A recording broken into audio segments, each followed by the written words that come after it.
ஒரு பெரிய ஹீரோ பண்ணுற சப்ஜெக்ட் மாதிரி இருக்குது கல்யாணம் சார். இதை நான் பண்ணால் நல்லா இருக்கேன். நான் ஹீரோஸை வந்துட்டு பார்த்தீங்கன்னா ஃபீமேல் மேல் கிடையாதுங்க. அது ஆடியன்ஸ் கிட்ட நம்மக்கிட்ட ஒப்படைக்கிறோம். உண்மையிலே இது நல்லா இருக்கும், உங்களுக்கு ரொம்ப சூப்பராக இருக்க மேடம், நீங்கள் பண்ணுங்கன்னு. அப்புறம் ரொம்ப கான்ஃபிடென்ட்டாக அதை இந்த கதையை பண்ணாங்க. ஒரு எமோஷ்னலான ஒரு கதை சொன்னேன். அது ஆக்சுவலாக நீங்கள் ஒரு பார்க்கில் உட்காந்துட்டு இருப்பீங்க. உங்கள் பையன் வந்து ஒரு ஃப்ளைட் ஆக்சிடென்ட்டில் இறந்து போய்ட்டுருப்பான். அதை அவரை மாதிரியே ஒரு கேரக்டர் பார்த்துட்டு நீங்கள் எமோஷ்னலாக வரீங்க மேடம்னு சொல்லி கதை சொன்னையும் அப்படியே ரொம்ப சோகமாக அப்படியே கேட்டாங்க. அப்படியா, இந்த நேரத்தில் இந்த டைமில் இதை எடுத்து முடிக்கணும்னு சொல்லிட்டு ஒரு ஷார்ட் டிவிஷன் பண்ணிவிட்டோம். இவர் இந்த பொசிஷனில் தான் நிற்க போகிறாரு, இந்த பொசிஷனில் நிற்க வச்சா தான் மற்றதெல்லாம் கேமராலாம் ஹைட் பண்ண முடியும்னு சொல்லிட்டு முதல்ல ஷார்ட் டிவிஷன் பண்ணிவிட்டு தான் அதை பிளான் பண்ணோம். அந்த படத்தில் வந்து பார்த்தீங்கன்னா கிட்டத்தட்ட 48 ஆர்டிஸ்ட் இருப்பாங்க, காமெடி ஆர்டிஸ்ட். சந்தனா சார் ஆமாம், படம் ஃபுல்லாக இருப்பாங்க. அதில் கிட்டத்தட்ட நான் ஒரு 7 கேமரா யூஸ் பண்ணேன். அந்த 7 கேமரா நான் ஹேண்டில் பண்ணி அவங்களுக்கு எல்லாருக்குமே நான் என்ன பண்ணேன், க்ளோஸ்அப் எல்லாம் சிங்கிள் ஷாட்டை மோஸ்ட்லி நான் அதை யூஸ் பண்ணதால குயிக்காக எடுத்து முடியும். அடுத்ததாக ஒரு பெரிய மைல்ஸ்டோன் ஜாக்பாட் அப்படின்ற படம் தான். இந்த படம் ரிலீஸ் ஆனதுக்கப்புறம் இன்னும் முன்னாடி தான் நாங்கள் ஜோதிகா மேம் வேற ஒரு டைமென்ஷனில் பார்த்தோம். டப்புன்னு தூக்கிட்டு வந்து இப்படி உட்கார வச்சிட்டிங்களே அப்படின்ற மாதிரி இருந்துச்சு. ஸோ அந்த படம் எப்படி அமைஞ்சதுங்க? அந்த படமும் இப்படி தான். ராஜா சார்கிட்ட போய் 2D நிறுவனத்தில் இருக்கிற ராஜா சார்கிட்ட போயிட்டு சொன்னேன் இந்த கதை. அந்த கதை சொல்லும் போது அவர் என்ன பண்ண ரொம்ப ரொம்ப ஆச்சரியப்பட்டார். அப்போது மேடமும் ஒரு 3 படம் போயிட்டு இருந்துச்சு கதை. அவர் கேட்டோன்னே ராஜா சார் ரொம்ப ஆச்சரியப்பட்டார். அதுக்கப்புறம் பவுண்டரி கேட்டார், பவுண்டரி கொடுத்தோம், ஸ்கிரிப்ட் ஃபுல்லாக சொன்னோம். அதுக்கப்புறம் மேடம் கிட்ட உட்காந்து கதை சொல்லும். மேடம் ரொம்ப ஆச்சு, கல்யாணம் சார் இதை நான் பண்ண முடியுமான்னு கேட்டாங்க. இப்போ தான் ராஜசி பண்ணேன் அதுக்குள்ள.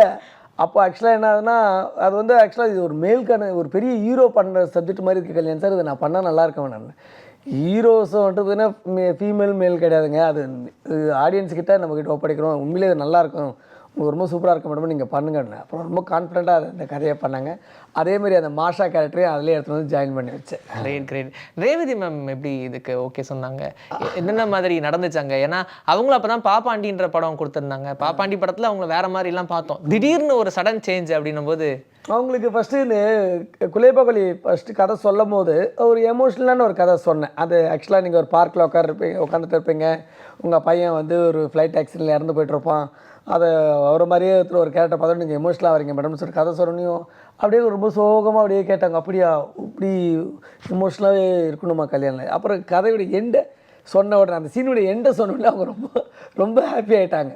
அரங்கேற்றம் வழியில் இருக்கிற அந்த மாஷாவை நம்ம அப்படியே எடுத்துன்னு வரோம் மேடம்னு சொன்னோன்னே ரொம்ப ஹாப்பி. படம் ஃபுல்லாக அவங்க டேக் ஓவர் பண்ணியிருப்பாங்க நல்லா. கிரேட். அது அப்படியே ஜாக்பாட்லேயும் பண்ணியிருப்பாங்க. Great sir. ஸோ அடுத்தடுத்ததாக அப்படியே நம்ம படங்களை பற்றி பேசிட்டு இருந்தோம். இப்போ பார்த்தோம்னா 80s பில்டப் அப்படின்ற ஒரு படம். ஸோ அந்த படம் வந்து செம்ம சக்ஸஸ். ஒரே இடம் தான், அதுக்குள்ளேயே எடுக்கிறோம் பாருன்ற மாதிரி வளைச்சு எடுத்துருப்பீங்க. ஸோ அந்த படத்தில் இருந்த அனுபவங்கள் எப்படி சார் இருந்துச்சு? அந்த படம் ரொம்ப ஷார்ட் டைமில் எடுத்தோம். எனக்கு சந்தான சார் வந்து அப்போ டேட் இல்லை. நான் நிறைய தடவை சந்தான சாரை மீட் பண்ண போனேன். அப்போ அவர் வந்து என்ன பண்ணான்னா, இந்த படம் போகுது அந்த படம் போகுதுன்னு சொல்லிட்டாரு. நீங்கள் எந்த நாளில் படம் எடுக்கணும்னு சொல்லுங்கள் அப்படின்னா. இல்லை, நான் ஒரு கம்மியான டேட்டில் தான் கொஞ்சம் ரெஸ்ட்டில் இருப்பேன், அந்த டேட்டில் வேணால் பண்ண முடியுமா, உங்களால் டாக்கி முடிச்சுட்டு அதுக்கப்புறம் ஃபைட்டெல்லாம் சாங்கெல்லாம் அப்புறம் பண்ண முடியுமானாரு. நீங்கள் கொடுங்க சார் பண்ணுறேன்னு சொல்லிட்டு அந்த டேட்டில் நான் படத்தை குயிக்காக எடுத்து முடித்தேன். அந்த படத்தில் வந்து பார்த்தீங்கன்னா கிட்டத்தட்ட 48 ஆர்டிஸ்ட் இருப்பாங்க, காமெடி ஆர்டிஸ்ட். சந்தனா சார் ஆமாம், படம் ஃபுல்லாக இருப்பாங்க. அதில் கிட்டத்தட்ட நான் ஒரு 7 கேமரா யூஸ் பண்ணேன். எனக்கு அதில் வந்து பார்த்திங்கன்னா ஒரு 500 ஜூனியர் ஆர்டிஸ்ட் இருப்பாங்க அந்த இடத்துல. அந்த கேமு அந்த போட்டி நடக்கிற இடத்துலையும் சரி, வீட்லேயும் சரி, எல்லா இடத்துலையும் வந்து பார்த்திங்கன்னா ஒரு 500 ஜூனியர் ஆர்டிஸ்ட் இருப்பாங்க. எல்லாருக்குமே நான் வந்து க்ளோஸ்அப்பு அது இதுன்னு மெயின் ஆர்டிஸ்ட்க்கெலாம் போனால் எனக்கு வந்து நாட்கள் ஓடிட்டே இருக்கும். நெக்ஸ்ட்டு வந்து பார்த்திங்கன்னா அந்த 7 கேமரா நான் ஹேண்டில் பண்ணி அவங்களுக்கு எல்லாருக்குமே நான் என்ன பண்ணேன், க்ளோஸ்அப் எல்லாம் சிங்கிள் ஷாட்டை மோஸ்ட்லி நான் அதை யூஸ் பண்ணதால குயிக்காக எடுத்து முடிஞ்சு. இதுதான் நான் கேட்கணும்னு நினச்சேன், நீங்களே அதுக்கு பதில் சொல்லிட்டீங்க. 7 கேமரா வச்சு எடுக்கிறோம், ஒவ்வொருத்தவங்களுக்கும் ஒவ்வொரு ஆங்கிள். இதில் நம்ம மெயினாக நோட் பண்ண வேண்டியது எல்லாமே 80ஸ்ல இருக்கக்கூடிய ஒரு அந்த கட்டமைப்பே அப்படிதான் இருக்கும். மொத்தமாக 80ஸ்ல நடக்குது அப்படின்னு. அங்கேயும் ஒரு பெரிய டாஸ்க் இருக்கு. ட்ரெஸ்ஸை பார்க்கணும், காஸ்டியூம் பார்க்கணும், உங்க ஹேர் ஸ்டைலை பார்க்கணும், அதெல்லாம் ரொம்ப அந்த விஷயத்தை எடுக்கிறோம் அப்படின்னும் போது மைண்டெல்லாம் வந்து ஒரு எடிட்டராகவும் ஒர்க் பண்ணும். ஆமாம், அடுத்தடுத்தது ஷார்ட்ஸ் எல்லாம் கரெக்டாக இருக்கா, ஏன்னா ஒன்று மிஸ் ஆனாலும் திரும்ப அவரை பிடிக்கிறது கஷ்டம். ஷார்ட் டிவிஷன் பண்ணிவிடுவோம். இது இந்த நேரத்தில் இந்த டைமில் இதை எடுத்து முடிக்கணும்னு சொல்லிட்டு ஒரு ஷார்ட் டிவிஷன் பண்ணிவிடுவோம். இவர் இந்த பொசிஷனில் தான் நிற்க போகிறாரு, இந்த பொசிஷனில் நிற்க வச்சா தான் மற்றதெல்லாம் கேமராலாம் ஹைட் பண்ண முடியும்னு சொல்லிட்டு முதல்ல ஷார்ட் டிவிஷன் பண்ணிவிட்டு தான் அதை பிளான் பண்ணுவோம். இதில் ப்ரொடியூசர்ஸ் தான் உங்களை வந்து அப்படியே லட்டு மாதிரி எழுத்துப்பாங்க.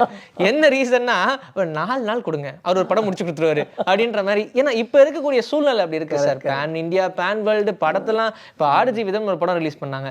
அதுக்கெல்லாம் 16 வருஷம் தவம் இருந்தெல்லாம் அந்த படம் எடுத்திருக்காங்க. ஸோ அப்படி இருக்கும்போது இல்லை, மெனக்கெட்டு எடுக்க வேண்டிய படத்துக்கு வந்து கண்டிப்பாக மெனக்கெட்டு எடுக்கணும். அது வந்து ஆக்சுவலாக ரொம்ப ஷார்ட் டைம் எடுக்கிறதுனால அது வெற்றி அப்படின்றதெல்லாம் சொல்ல முடியாது.